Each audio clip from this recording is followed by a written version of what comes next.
Hello, sports fans, and welcome to an exciting Sunday edition of Jake's Hot Takes. Got tripped up a little bit there, forgot what day of the week it was. I'm your host, Jake McVey, joined here by my co-host, Matthew Galgano. Matt, how are you feeling today? I'm feeling fantastic today. Oh, man, you shouldn't be. A little more fantastic. Yeah, you shouldn't be feeling fantastic today. The Pistons. I'm feeling pretty terrible. I woke up today, and my heart broke for this team. My heart more so broke for our last episode where we unfortunately spoke about how we were expecting OG Anunoby and Mitchell Robinson to perform, only to find out shortly after we recorded that episode that they would not be playing. Yeah. But very that's unfortunate. Life. Yeah, but that's life. That's kind of the woes of doing a pre-recorded show. Yeah, that's the way of the road.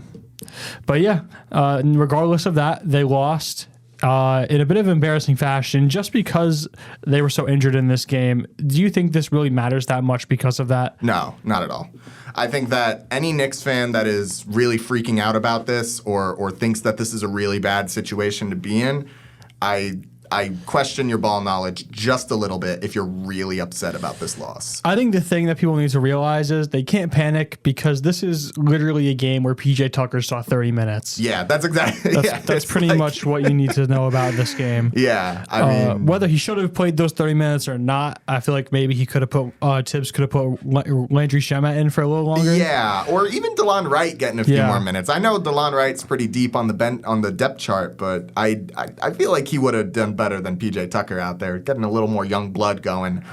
PJ Tucker himself had a pretty awful night, pretty much just straight cardio out of him. 27 minutes, 3 points on one of two from three, 6 rebounds, which, for coming off the bench, for being an old head like he is, that's not terrible, but still definitely not the kind of performance that you would hope for a guy getting 27 minutes.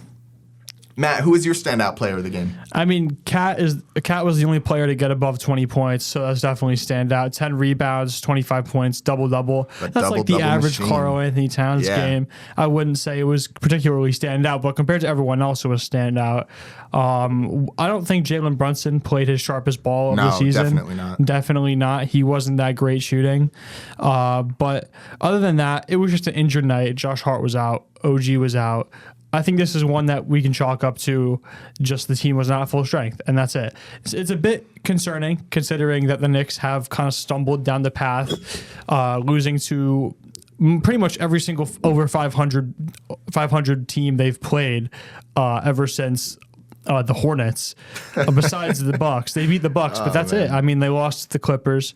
They lost to the Cavs. They lost to the Celtics. They lost to the Celtics. They lost to the Pistons now. It's a bit concerning that this team seems to not show up in the times where we're playing good teams. Yeah, and I do understand the extenuating circumstances a little bit, though. I mean, for the Cavaliers game and for the Clippers game, we didn't have Jalen Brunson.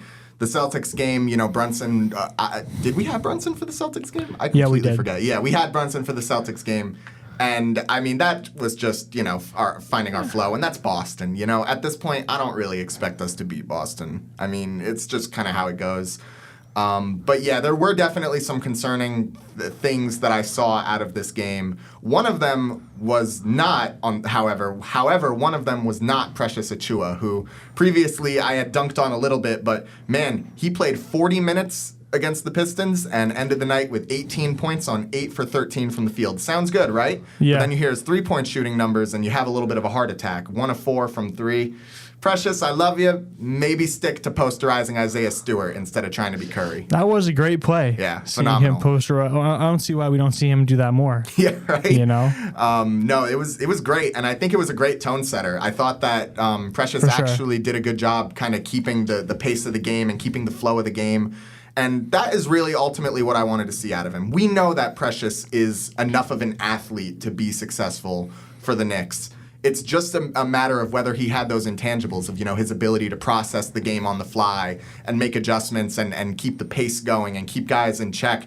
Not to mention 10 rebounds, too. That's pretty good. Mm-hmm. We got 2 double-double machines tonight, Precious Achiuwa and Karl Anthony Towns, of course. I like the 2 big man set that they ran. I liked it to start it off. I think that it took advantage of the Pistons' kind of, less than massive front court. And I think that it just, I like the look. And I think when Mitchell Robinson is back and can fill that role instead of Precious Achiuwa, or maybe not entirely fill the role, but kind of, paddle back and forth between the two of them throughout the game, I think we're going to have a much better look. Of course, Mitchell Robinson did not play last night as well. And ultimately, I'm more okay with us resting guys to be safe for the playoffs. Because could you imagine how terrible we'd feel if Robinson or OG Anunoby or Josh Hart ended up hurting themselves on a stupid play in basically a meaningless game against the Detroit Pistons? I mean, it's not entirely meaningless. The Knicks need to win one more game to avoid losing the 3 seed to the Pacers against either the Cavs or the Nets. And that's also assuming the Pacers both beat the Cavs and the Magic in their final 2 games. So we'll see if how that goes. Yeah, I think at this point, but honestly, realistically, our 2 options, again, are the Pistons and the Bucks.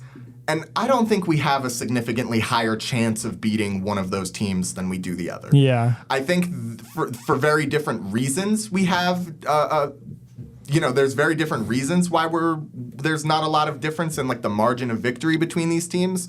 But ultimately, I think we have a pretty good shot at beating both of them, even if the reasoning is different. So ultimately, if the Pacers do end up climbing up and snatching that 3 seed from us, personally, I don't care that much. Yeah, I guess it's more of just we're going to have to face the Pacers then in the next round after that. I wouldn't really want to do that or face the Cavs or the Celtics. So Yeah. I think it just would make the later down the road easier. I think the Knicks would beat either the Bucks or the Pistons in a playoff series, though. Yeah, I think definitely. I think we have both of those teams' numbers. Another standout guy from the other night, Deuce McBride, played 39 minutes, had 12 points. I say standout, but really it was more like he was shot chucking, which I never like to see, and that gets me very angry. And we're going to be talking about another shot chucker a little later on. I'm sure you heard the name before, but Deuce did not have a great night. I think he was kind of suffering from the same plague that Brunson was, which was just kind of a lack of consistency and a lack of flow from the team. I mean, everybody kind of did what was expected of them, I guess aside from Brunson and McBride, but they didn't do it really in a way that benefited the team. Way too much solo ball being played. Mikal Bridges, again, did not help keep the flow of the game. He didn't really keep pace. It kind of looked like guys were just out there doing their own thing. Yeah. And that's not how you play winning basketball. It's true. It's just but the thing is, this is a game where 2 starters were out and one of our best bench players were out too. And the bench has been an issue all season. So that issue is just going to be glorified in a game like this. So I just think we need to get back on track, get our guys healthy, and get ready for the playoffs is what you can do at this moment in the season. Definitely. And now, something that I saw in the Pistons game, and I'm sure you probably saw it too, Cade Cunningham was bodying us. Yeah, he was doing great. He had a great game, 36 points on 35 minutes, 16 for 24 from the field, 2 for 5 from 3, ended the night with 8 assists as well. He was so physical against us. Yeah. And I love Deuce McBride, and I think that positionally he actually did do a great job playing up on Cade and kind of putting him in uncomfortable situations. But Cade is just such a physical player and such an aggressive, you've really seen him kind of come into his own this season in terms of his ability to drive to the basket and muscle guys around. I think the size advantage was just way too much. Deuce, it just isn't big enough to guard Cade Cunningham because he definitely has the speed to be there. He was on him all night. It's just that Cade was getting that off arm, and there were a few times where I feel like maybe the refs could have, maybe done a little bit in terms of reeling back Cade in terms of how much he was using that offhand to kind of, body push around Deuce McBride. Yeah. But what I'm saying is when the playoff series inevitably comes around, and if it is the Pistons that we do end up playing, which I personally think it will be, I think the Pacers are going to lose to the Cavaliers, and then we're going to lock up that 3 seed and play the Pistons. It won't be Deuce McBride guarding Cade Cunningham. It'll be definitely. Josh Hart or OG Anunoby or Mikal. Yeah. So I think that the defense, I'm not going to take this game and say Cade is going to perform like this against us every single night, Because aside from Cade, really everyone on this Pistons offense is incredibly one-dimensional, you know? Jalen Duren is an incredibly one-dimensional player. Even if he did have a good night, it's just get him in the paint and he'll put something up.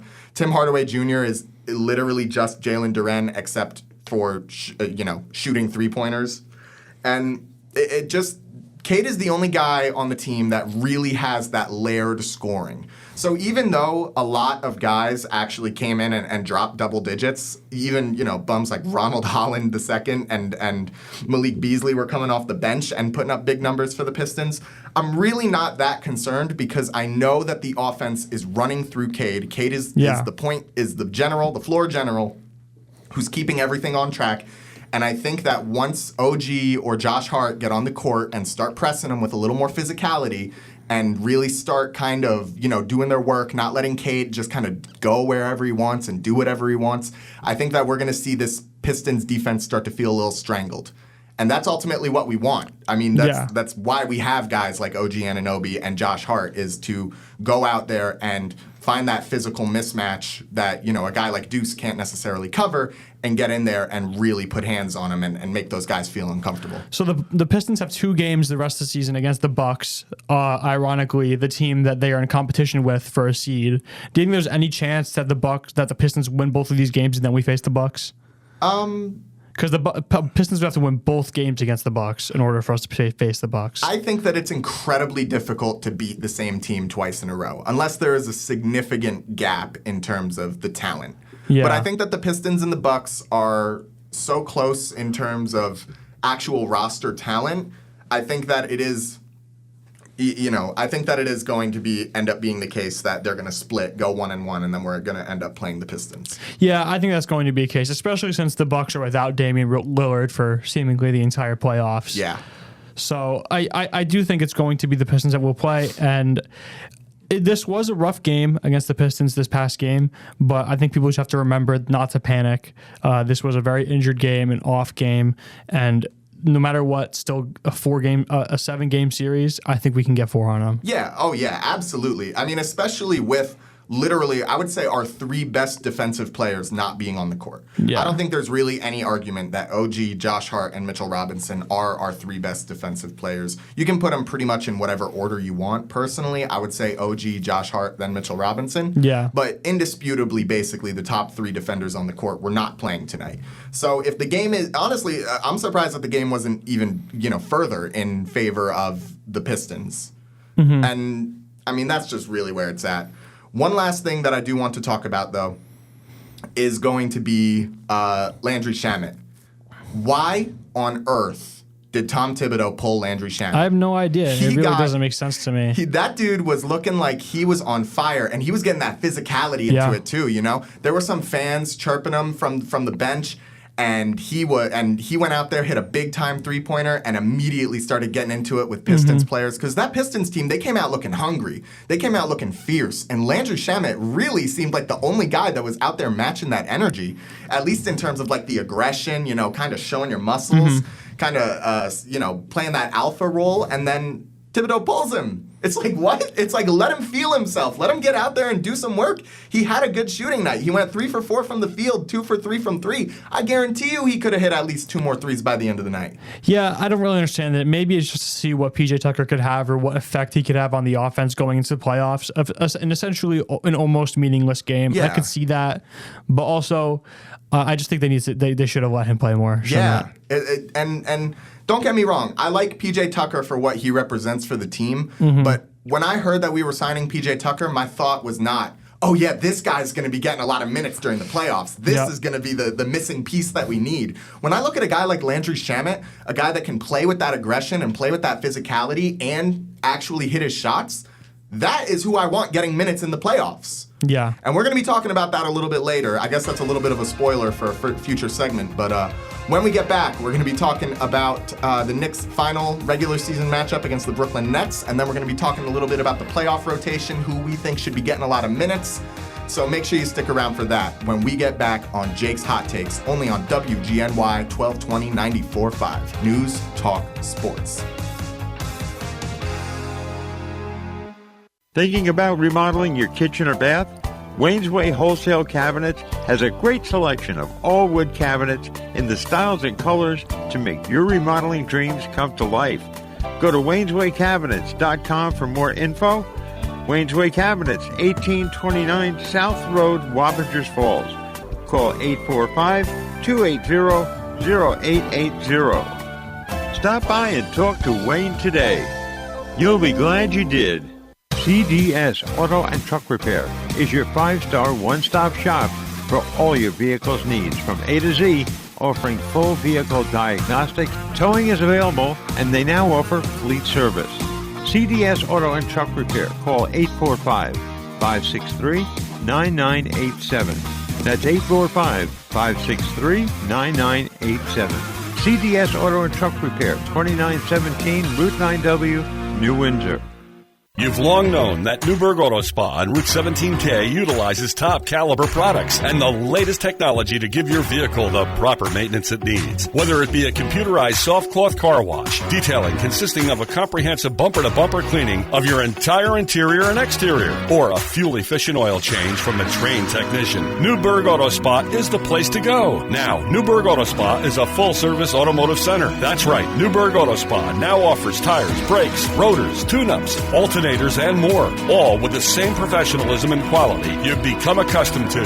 For a full list of automotive services offered in specials, go to NewburghAutoSpa.com. Whether you need a basic car wash, a quick oil change, or now more extensive automotive service, Newburgh Auto Spa is the place to go. Newburgh Auto Spa, quick, convenient, clean, located at 86 Route 17K and online at NewburghAutoSpa.com. Now offering a full range of automotive services. Newburgh Auto Spa, quick, convenient, clean. The Roma Deli, 237 Myers Corners Road, Wappingers Falls, is your neighborhood family-owned and operated deli, offering breakfast, lunch, and catering options. The Roma Deli has brought a little piece of the Bronx to Wappingers, including fresh-made sandwiches, Italian specialties, and desserts, all prepared and cooked in-house with authentic Italian ingredients. Their large menu provides lots of options to personalize your order to your taste. Vegan and vegetarian options available. The Roma Deli, offering catering that is perfect for any party or business function. Go to RomaDeli1.com or call 845-297-1200. Michael's Appliances presents Ask Andy, the appliance expert. Andy, what makes my oven smell so bad when I self-clean? Self-clean, my favorite weapon in the world. Self-cleaning is a brutal environment. Most people don't think about it. They hear self-clean. I'm not really sure if they're picturing scrubbing bubbles inside there, scrubbing, but what's really happening is we're heating the oven up hot enough to carbonize protein. We're going to take the food stuff that's left in your stove, and we're actually going to carbonize it. We're going to turn it to dust. So we're 700 degrees. So why does it smell bad? You're setting fire to a chicken. Today, a lot of the new stoves, because of the energy guidelines, there is no real self-clean anymore. They don't want those high temperatures. It's a huge waste of energy. It's very easy. You don't have to get on your hands and knees and your back doesn't hurt. You're not scrubbing the stove, but we use a ton of energy to clean the inside of that stove by heating it up. Shop with the experts. Nobody knows appliances like Michael's Appliance Center, 585 East Main Street, Middletown. Online at michaelsappliance.com. Hello, sports fans, and welcome back to Jake's Hot Takes. Matt, there's one final game left in the regular season, and that is against our neighbors next door, the Brooklyn Nets. The borough over. Yeah, the borough over. Brooklyn Nets. This team is really bad. I don't know if you've heard. Yeah, they're pretty bad. They're pretty injured, but also we were just talking about, not like a couple weeks ago, we were talking about how bad this Hornets team was coming up, and they destroyed the Knicks. So anything could happen. It's important to look at it. What do you make of this upcoming Nets lineup and how it's going to affect the Knicks? I mean, looking at the depth chart for the Nets right now, so many O's, just O's all over the place. D'Angelo Russell isn't playing. Zaire Williams isn't playing. Cam Johnson isn't playing. Nick Claxton isn't playing. Day'Ron Sharpe isn't playing. They're going to have to go 3 deep in just to get a center out there. I mean, if Karl Anthony Towns does not come out here and hang at least 30 on their heads, it's going to be a disappointing night. I mean, the only guy on their actual starting roster that is healthy is Keon Johnson, and Keon Johnson is not going to take over a game and lead you to the promised land in a regular season game. Plus, there's a possibility that the Nets don't even want to win this game. Yeah, they probably don't. They could still be trying to look for better draft capital at this point. I mean, the Nets have every reason not to win this game. It literally doesn't matter for them whatsoever. Yeah, it's definitely they're not having a great season, and there is no point for them to win this game. You're right. So. And that's why I've been so confident in saying that we are going to lock up the 3 seed. Because regardless of what happens against Cleveland, I'm sure by the time this episode airs, we'll already have known. But whatever happens in Cleveland, this is a game that is a no-brainer. I think this is a great opportunity to let a lot of the bench guys get out there and get some opportunities and get some looks. You know, I wouldn't even be mad if we sat Brunson and Towns and Anunoby for this game. Of course, assuming that we had the playoff spot locked up. But the other thing about that is that let some of the bench guys get some more minutes. Like, let Achua get some more minutes. Absolutely, yeah. Achua, Shamet, those are 2 guys that I would love to see get some minutes against the Nets. Maybe kind of help them find their flow in terms of where they're going to fit in as the playoffs come around. Because the thing about that is that we win the Cavs game and then we have the playoffs seed locked up. We can see who we want to have minutes in the playoffs. Exactly, yeah. And I think that's going to be important. And I think, honestly, now that I think about it more, it might not... sending out our bench guys against this Nets team, it might not even, show us a lot. I feel like we could bring out... it's just... It's sad. It's sad that this is our last game. I wish that we could have something a little more exciting. If we could have the Cavaliers game and the Nets game switch and finish off the regular season against the Cavaliers, I would love that. But this is just what we gotta. This is just what we gotta do. It's part of the job. I mean, this Brooklyn Nets team, they are coming off a terrible loss to the Hawks, and I'm assuming a loss to the Timberwolves. And you just look at the box score, and it's like no one on this Nets team can actually do anything. They only had one guy actually come off the bench and score more than 10. They didn't have any other starters score more than 10 points. They only had a few guys come off the bench and actually score. They have a lot of bench depth, but that doesn't really matter when they're all kind of bums, you know? Yeah, it's true. They just haven't played go over the last couple games, and also the last season. It's been a bad season for them. So I hope we can just get things done and put that away. Yeah, that's kind of where I'm at. I just want to get this all over with. Yeah. But anyway, let's get this over. Let's get this conversation over with, and let's talk about something much more exciting, and that is the NBA playoffs are upon us. I'm so excited. And, of course, with the playoffs means that we're going to have to say bye-bye to some of our deeper bench pieces. So let's start from the bottom, and let's talk about who we think deserve minutes, who we think doesn't deserve minutes.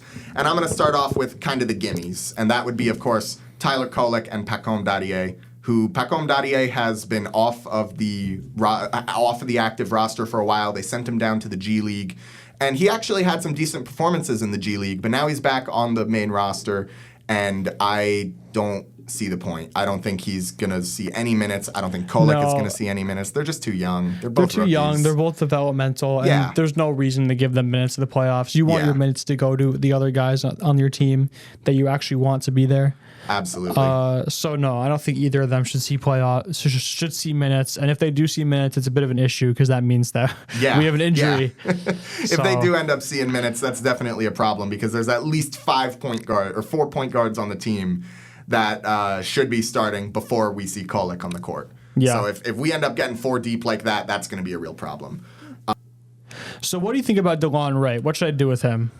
DeLon Wright, he's kind of a hard guy to fit in at this point. I mean, he started getting significant minutes for the team very late into the season. So my initial reaction is definitely don't give him a lot of minutes during the playoffs. He just has less chemistry with everybody. Mm-hmm. But a little part of me does think that he might be kind of valuable in a pinch. I've seen flashes out of him that I like, not just physically, but also in the IQ department. Because, I value a player's IQ at a significantly higher, or not a significantly higher, but a slightly higher level than their physicality, because I think a player's IQ can make up for a lot of their physical shortcomings, and I think DeLon Wright is actually a great example of that. A guy whose basketball IQ can make up for his physical shortcomings. So when the going gets rough, if, God forbid something happens to Brunson or McBride, I think DeLon Wright would actually be a nice complementary piece. That being said, on a fully healthy roster, I would not want to see him on the floor very much. Definitely not. I mean, he is experienced. He's been in the league a pretty long time.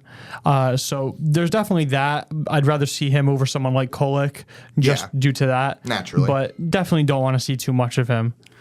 Now, Matt, there's a kind of an elephant in the room in terms of players on the court right now, and that is Precious Achiuwa.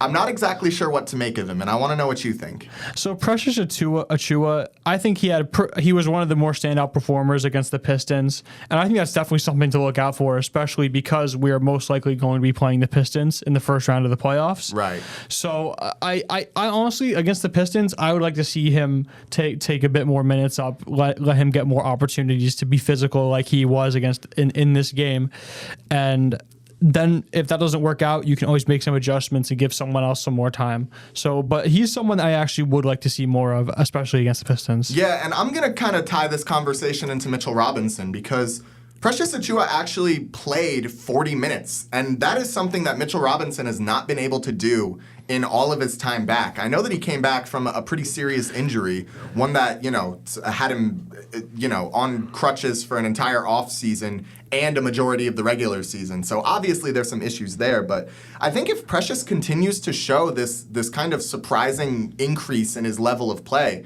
I don't think it would be terrible to say that he should be getting prioritized in the rotation over Mitchell Robinson.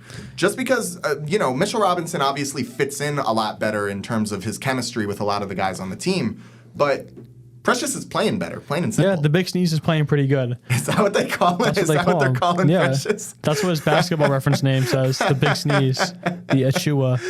Oh, that's funny. I like that. Yeah. Now we're getting into some of the more divisive guys, all right? Mm-hmm. Landry Shamet.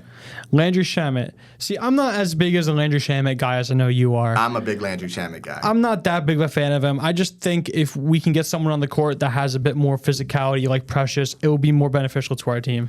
Yeah, but the thing is with Landry is that Landry knows how to get energy going. He knows how to get that team hyped up. And, a guy that I would say he's kind of comparable to, actually most likely on a team that's on our first round opponent, is Dennis Schroeder.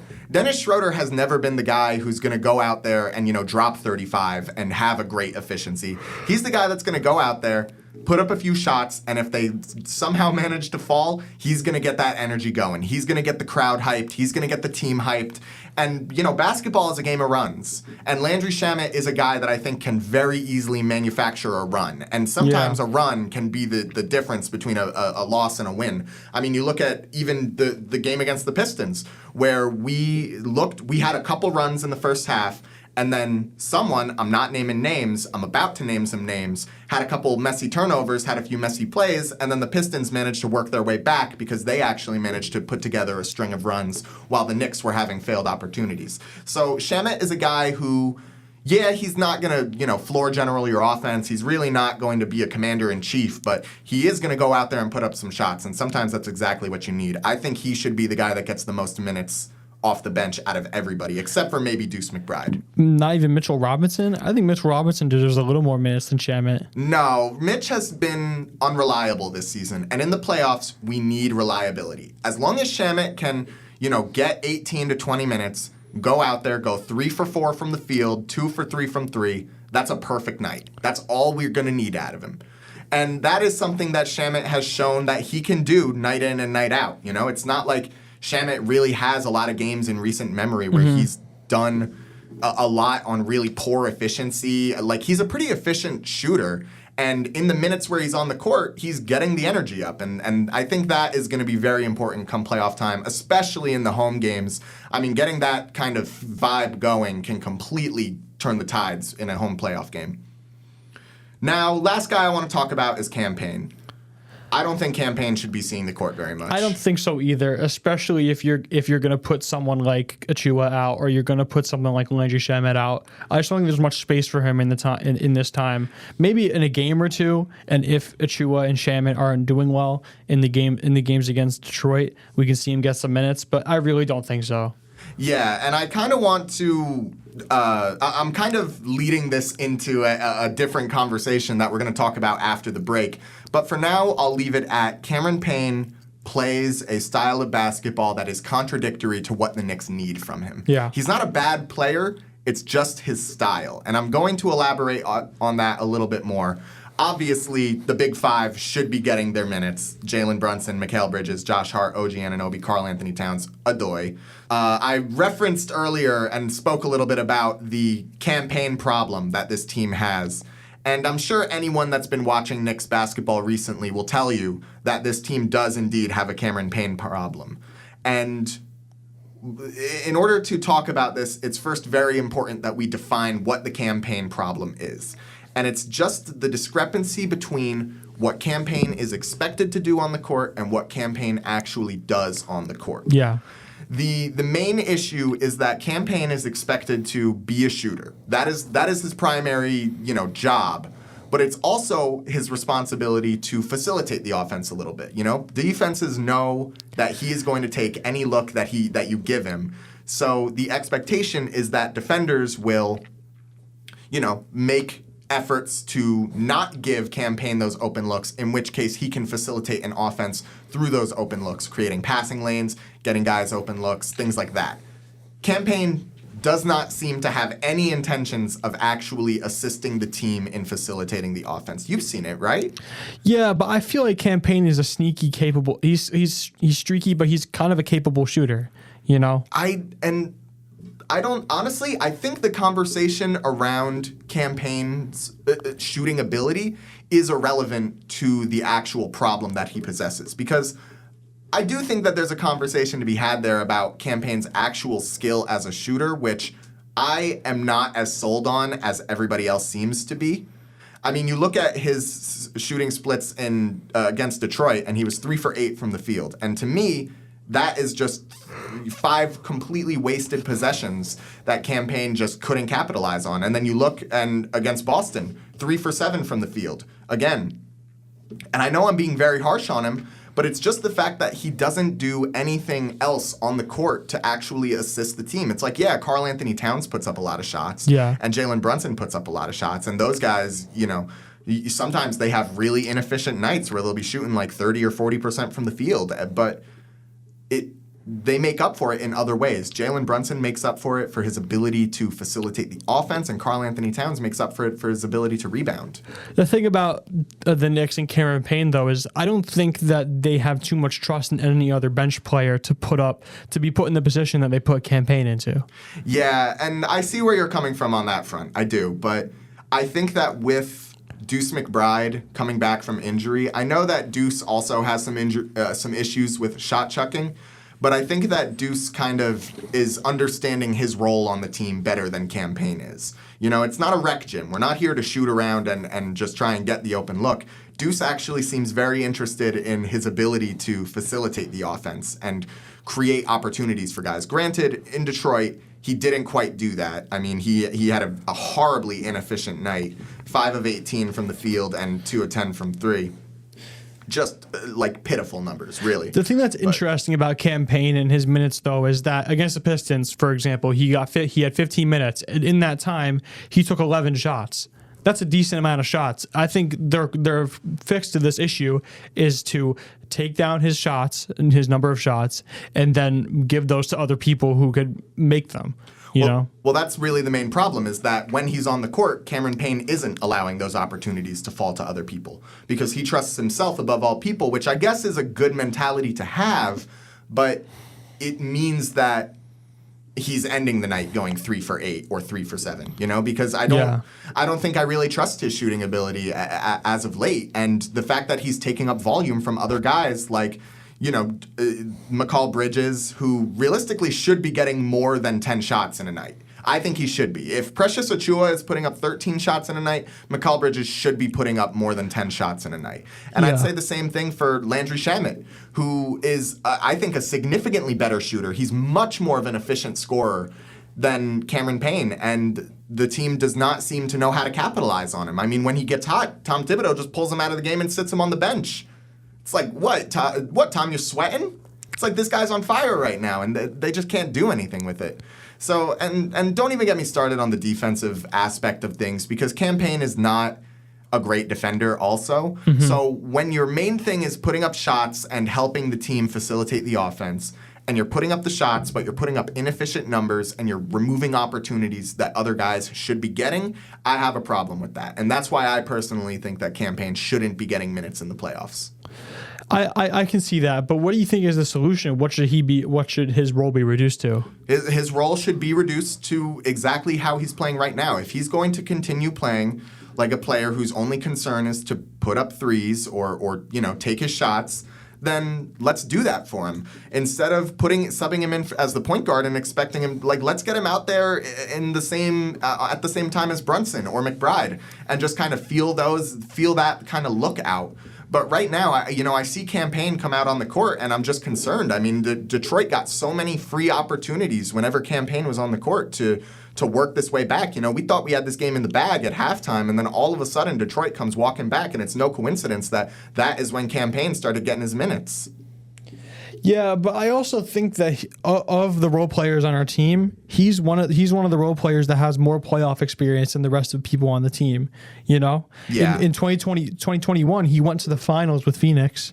I think that's a pretty important thing, and he was playing 19 minutes per game. Yeah, I mean, that is really the one kind of saving grace for Cameron Payne at this point, is that he does have more playoff experience than a lot of the other guys on the court, and much more meaningful playoff experience too. Like, I don't really care that Precious Achiuwa was technically on that 2019 Raptors team that won the finals. Like, he didn't play, so it's not really meaningful playoff experience. But no, I mean, I'm sure we're going to see Campaign's play, or at least I hope we're going to see it improve. But until then, we're going to have to just cross our fingers and see. Yeah. Now, I want to pivot real quick to a little bit of football news, because something really weird happened today, Matt. Why don't you start us off? Well, Joe Flacco has signed with the Cleveland Browns on a 1-year, $4 million deal. And this is really interesting because, one, the Browns now have 3 quarterbacks under contract, being Flacco, Kenny Pickett, and Deshaun Watson. So it's a bit of an interesting move from that standpoint alone. But it's also interesting for where their draft placement is, because I think this move essentially X's out the chance of them taking a quarterback at 2. Yeah, definitely. You never want 4 quarterbacks on your roster. No. I also wouldn't be surprised if they cut Watson before the draft or after the draft, but because that is what this move means. This means Joe Flacco is going to be their starting quarterback for the next season, and if that doesn't go well, they'll put Kenny Pickett in, and Deshaun probably will be injured the entire next season, so there could be that. I don't even think I think Deshaun Watson has played his last snap of football in his career. And the thing about that is it was a bad trade, it was a bad situation, and to the point where you have the Browns owner even come out and say it was a mistake. Yeah. This is just that move because Joe Flacco also took them to the playoffs not 2 years ago, and it's not that he was the quarterback the whole season, but he played pretty well in that time. So I actually like this move, but honestly, I would have liked it a little better if the Browns were to either trade for or sign Kirk Cousins. Now I know they wouldn't want to trade for him and pick up that contract, but assuming the Falcons cut him, I would have liked it if they picked up Kirk Cousins. Yeah, I think that there were a lot of things that the Browns could do. And honestly, I didn't even hate them looking at Shedeur Sanders as an option, especially if it meant the higher likelihood that the Giants were going to end up securing Travis Hunter, because right now it looks like the Browns are probably going to draft Travis Hunter. But the quarterback situation in Cleveland has been terrible, and it will continue to be terrible. And as much fun as Flacco was in that run where he took them to the playoffs, he is also now 2 years older, He's 2 years older, yeah. I can't help but feel that the Browns are trying to recapture lightning in a bottle again, and I can't help but feel like we're going to be seeing Kenny Pickett start by week 5 or 6. I definitely don't think the Browns are going to be good. This is definitely a placeholder move. It's not like you've seen the Browns sign him to like a 3-year deal or something like that.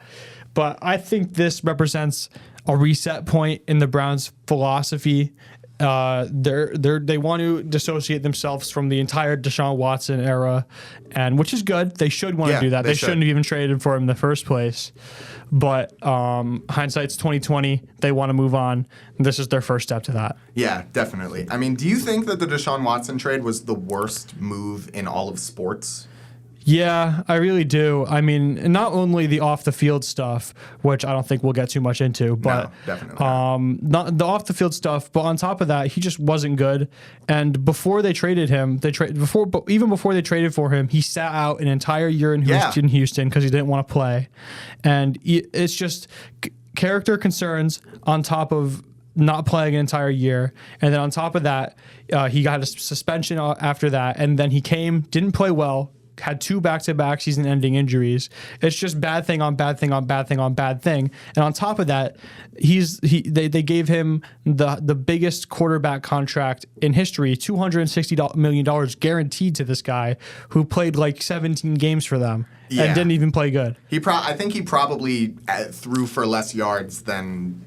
I would love to see the list of quarterbacks who managed to throw for more yards during Deshaun Watson and his Browns tenure. It's got to be the worst return on investment we've seen from a quarterback deal ever. Absolutely. The only real moves that I think I can think of that might be worse is the Babe Ruth trade, which is like 100 years old at this point. So, that was a long time ago. Yeah. And, more recently, the Luka Doncic and Anthony Davis trade. That's a whole different thing. It's a whole different ball game, but I mean there's some decent similarities for that, trading away your future for an aging superstar and then, being surprised when he immediately takes a lot of injuries. Yeah. It's just a strange situation. So I'm happy that the Browns are actually able to move on and I'm especially happy that Deshaun Watson will never set foot on an NFL field ever again. So yeah, and I mean in his time in Cleveland, he threw for not that many touchdowns. It was bad. Yeah, it was bad. When we get back, we are going to be going over NBC's list of the top 5 coaches currently in the NFL to see if we agree or disagree. It's going to be a heated one, so make sure you stick around, folks. Only on Jake's Hot Takes, only on WGNY 1220 94.5 News Talk Sports. We'll be right back after this. Thinking about remodeling your kitchen or bath? Wayne's Way Wholesale Cabinets has a great selection of all wood cabinets in the styles and colors to make your remodeling dreams come to life. Go to wayneswaycabinets.com for more info. Wayne's Way Cabinets, 1829 South Road, Wappingers Falls. Call 845-280-0880. Stop by and talk to Wayne today. You'll be glad you did. CDS Auto and Truck Repair is your 5-star one-stop shop for all your vehicle's needs from A to Z, offering full vehicle diagnostics. Towing is available, and they now offer fleet service. CDS Auto and Truck Repair. Call 845-563-9987. That's 845-563-9987. CDS Auto and Truck Repair, 2917 Route 9W, New Windsor. You've long known that Newburgh Auto Spa on Route 17K utilizes top caliber products and the latest technology to give your vehicle the proper maintenance it needs. Whether it be a computerized soft cloth car wash, detailing consisting of a comprehensive bumper-to-bumper cleaning of your entire interior and exterior, or a fuel-efficient oil change from a trained technician, Newburgh Auto Spa is the place to go. Now, Newburgh Auto Spa is a full-service automotive center. That's right, Newburgh Auto Spa now offers tires, brakes, rotors, tune-ups, alternators, and more, all with the same professionalism and quality you've become accustomed to. For a full list of automotive services offered in specials, go to NewburghAutospa.com. Whether you need a basic car wash, a quick oil change, or now more extensive automotive service, Newburgh Auto Spa is the place to go. Newburgh Auto Spa, quick, convenient, clean, located at 86 Route 17K and online at NewburghAutospa.com. Now offering a full range of automotive services. Newburgh Auto Spa, quick, convenient, clean. The Roma Deli, 237 Myers Corners Road, Wappingers Falls, is your neighborhood family-owned and operated deli, offering breakfast, lunch, and catering options. The Roma Deli has brought a little piece of the Bronx to Wappingers, including fresh-made sandwiches, Italian specialties, and desserts, all prepared and cooked in-house with authentic Italian ingredients. Their large menu provides lots of options to personalize your order to your taste. Vegan and vegetarian options available. The Roma Deli, offering catering that is perfect for any party or business function. Go to romadeli1.com or call 845-297-1200. Michael's Appliances presents Ask Andy, the appliance expert. Andy, what makes my oven smell so bad when I self-clean? Self-clean, my favorite weapon in the world. Self-cleaning is a brutal environment. Most people don't think about it. They hear self-clean. I'm not really sure if they're picturing scrubbing bubbles inside there, but what's really happening is we're heating the oven up hot enough to carbonize protein. We're going to take the food stuff that's left in your stove, and we're actually going to carbonize it. We're going to turn it to dust. So we're at 700 degrees. So why does it smell bad? You're setting fire to a chicken. Today, a lot of the new stoves, because of the energy guidelines, there is no real self-clean anymore. They don't want those high temperatures. It's a huge waste of energy. It's very easy. You don't have to get on your hands and knees and your back doesn't hurt. You're not scrubbing the stove, but we use a ton of energy to clean the inside of that stove by heating it up. Shop with the experts. Nobody knows appliances like Michael's Appliance Center, 585 East Main Street, Middletown. Online at michaelsappliance.com. Welcome back, sports fans. It is Jake's Hot Takes, and we're doing a bit of a fun segment this time around. With all the NBA playoffs coming up, I need to take a little break from basketball. I don't know about you. I've been a little basketballed out doing all this research in terms of the playoffs coming up. So we're going to talk a little football, because football is kind of my spa, my meditation, my relaxation. Yes. I'm sure it'll flip the other way around once we're actually talking about football. I'm sure we'll want to step away and talk about basketball for a little bit. So NBC, right? Yeah, NBC. NBC just released their list of the top 10 coaches currently in the NFL, and I don't know about you, I got a few problems with it. I don't have too much of an issue with it. I think the placements might be a little weary for me. Overall, I think the names are in the right place, but I think there's a few guys that are way too high, and I think that there are a few guys that are way too low. Yeah. Who do you think? Okay, so the list goes like this. Let's just get the top 10 out of the way. So at number 10, they had Kevin O'Connell. Number 9, Sean McDermott. 8, Mike Tomlin. 7, Dan Campbell. 6, Jim Harbaugh. 5, Nick Sirianni. 4, Kyle Shanahan. 3, John Harbaugh. 2, Sean McVey. And 1, Big Red Andy Reid.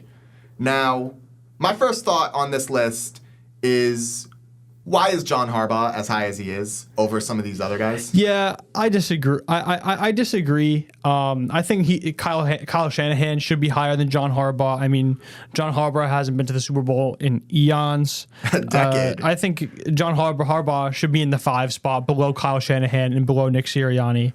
I also don't see how Jim Harbaugh is this high on the list. I mean, I get he's a good coach and he has a lot of experience, but the Chargers were good this year, but they weren't that good. Yeah, I mean, they didn't do anything in the playoffs. They didn't really make a strong impression on anybody in the regular season. Definitely not. Someone else I completely disagree with being here is Mike Tomlin. Mike Tomlin being he's a decent head coach, if we're being real. Right. I mean, I really just don't like Mike Tomlin as a Steelers head coach. He's so overrated just because he's never had a losing season. Yeah. That's just so novelty. So what? The Steelers haven't won a playoff game since 2016. Every single year they're immediate cannon fodder. Is really what it seems like. Any NFL head coach that hadn't won a playoff game in almost a decade would be fired by now. But just because Mike Tomlin manages to break even every year, he keeps on getting the pass, and we keep on treating him like this great coach with all this great genius knowledge. Oh, it just makes me angry. Is there any coach off the top of the dome that you would replace him on this list? Because I would even push him outside of the top 10 personally. Push him outside of the list, I'm not sure, but I definitely would prefer him over. Definitely prefer Sean McDermott or Kevin O'Connell over him. I don't necessarily understand that. Maybe a coach I could see putting over him would be someone like. Honestly, I know he hasn't even started yet, but I could see Ben Johnson making it on this list. Yeah, I could see Ben Johnson making it by the end on of that next list, season, especially with how strong of a roster the Bears have right now. Kevin Stefanski is another guy that really jumps to mind. I know that he hasn't been as successful recently, but I mean, he's still a good coach. It's just that the Browns have an awful roster. I'm willing to pin a lot more of the Browns' failures as of late on the roster as opposed to Stefanski. And again, it's because they haven't been able to do anything because of the Watson situation. They have no cap room. They have no trade capital. They have no draft capital. Myles Garrett is the only guy on that team that's worth anything, and they don't want to get rid of him because he's their franchise cornerstone. Honestly, a guy I'd also like to see on here is D'Amico Ryans. I think he's a great head coach. Nice I think pick. he's a great coach, especially defensively. He does a lot for that team. What do you think about the Kyle Shanahan placement? Do you think he should be this high? Do you think he should be a little lower? I think that purely because of Shanahan and what he did to advance NFL offenses, popularizing the kind of positionless gadget guy with real tangible involvement in an NFL offense. Yeah. I think that just because of all the influence that he has over the way that teams conduct their offenses now, yes, I think I'm willing to stick him up in that top 5 at the very least. Do I think that he should be over the guys beneath him?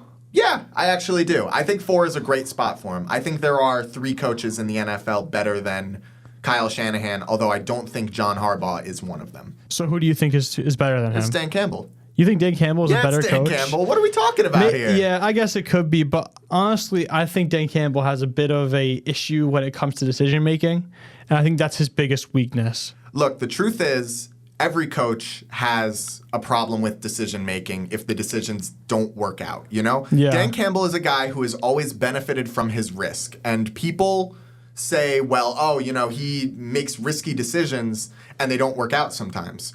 But then they do work out sometimes, and they're the reasons that the Lions go on to win some of these tight games. So it's a double-edged sword. Of course the risky play style is going to come with some failures. It wouldn't be a risk if there wasn't a chance that it was going to fail, you know?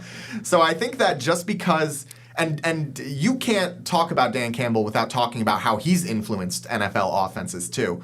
I mean, the rate at which... And technically, I know he's a Chargers guy, and I know that it's kind of silly to say it, but technically Brandon Staley did popularize the style of going for it on 4th down all the time before Dan Campbell did. But Dan Campbell's the first coach to really come into the NFL and just kick the doors off of NFL defenses with how aggressive he can be in his decision making. Dan Campbell had more aura with it. Yeah, it's he really did. what it is, because that's exactly Brandon it. Staley was like, well, the probability of getting it on 4th down is actually pretty good, but you know, like Dan Campbell had more aura with it, where it's just like, you know what, we're just gonna go for it. We're just gonna come in and kick these guys' teeth in. I do like that. Honestly, I think my biggest discrepancy of the list is I think I would move John Harbaugh to 5, and I think I would move Kyle Shanahan can stay where he is. I think I would just switch Nick Sirianni and John Harbaugh's names around, and I think that's fine. I think they're the 3 coaches that have seen the most success recently in the league, and I think that's just how the list should be. I mean, John Harbaugh hasn't seen serious success in the league in a very long time in terms of making it far in the playoffs. I mean, the Ravens haven't even made it. They did make it to the AFC Championship, and the team didn't show up. Yeah. You know? Yeah, and I mean, some people blame Lamar, some people blame Harbaugh, some people blame the coordinators. You know, realistically, it's a combination of all of those factors in terms of Harbaugh. But the fact that Harbaugh has managed to have a 2-time MVP, all-time great of the generation, all-time athletic talent in a quarterback in Lamar Jackson, and still has failed to make it to a Super Bowl, I think that does say a lot about his placement on this list. Yeah. Now, hear me out on this, because I want you to try and work with me on this. Is there any way for me to say that Nick Sirianni is overrated on this list without me sounding like a salty hater? The thing about Nick Sirianni is that I think you tend to underrate him a little bit. I think he is a good coach. I think he is a good coach. I think he's too. a good coach. But top 5? Is he really a top 5 head coach in the NFL? I think I would say so. I think he gets his guys ready, and he's not necessarily a schematics guy, but pretty much that's all you need. You need to hype your guys up. You need to get them to hate your opponent, you know? Yeah. All right. Yeah. You need to get your guys to want to win, and he's definitely good at that. Yeah. You know? And I suppose analytics don't really matter in certain ways when you have a guy that can just come in and, you know, get the team hyped up and you know, do the incredible things that this Eagles team did do, because regardless of the roster, it's not easy to have the kind of season that the Eagles definitely had. not. And the thing about Nick Sirianni is also, I haven't really heard many players players openly disagree with him. Besides Jalen Hurts a couple of times, they've had a couple quarrels. But other than that, I don't think you would see many Eagles players come out and say that they don't like playing for him. So that's also a big factor you got to consider. Yeah, I suppose so. I guess a guy like Tomlin also does kind of retain some of his ability to be a great head coach in his ability to get through to his players. Yeah. Because, even though a lot of the guys on his teams have had behavioral issues in the past, when they leave the Steelers, those behavioral issues tend to get a lot worse. I know Antonio Brown's situation was a little strange because, his brain was rapidly deteriorating with every single play on an NFL field that he made. But, you look at guys like Le'Veon Bell, who had some behavioral issues once he left the Steelers. And, Tomlin does actually do a decent job of keeping his guys in line. So I guess that justifies it. Yeah. Any other guys you'd see higher on this list, or just everything's good? I think I'm liking everything. So what is our final ranking? It goes from bottom to top. We'd go, or let's just do a top five. We'd have Andy Reid, Sean McVay, and then you want to see... I want to see Sirianni at 3, Shanahan at 4, Harbaugh at 5. You know what? Dan Campbell at 5. I don't care. I think I'd want to see Andy, McVay, Dan Campbell, Shanahan, and then I like Sirianni at 5. Yeah. But anyway, that's going to do it for this episode. Make sure you tune in next Thursday at the same time and the same place right here on WGNY 1220 94.5 News, Talk, Sports, emphasis on the sports. For another exciting episode. It's finally almost time for the playoffs, so we're going to be talking more about some Knicks basketball playoffs, and we're going to be talking about some other great stuff too. So make sure you stick around, and thank you all for listening. It has been a great time, and we will see you guys on Thursday. Peace.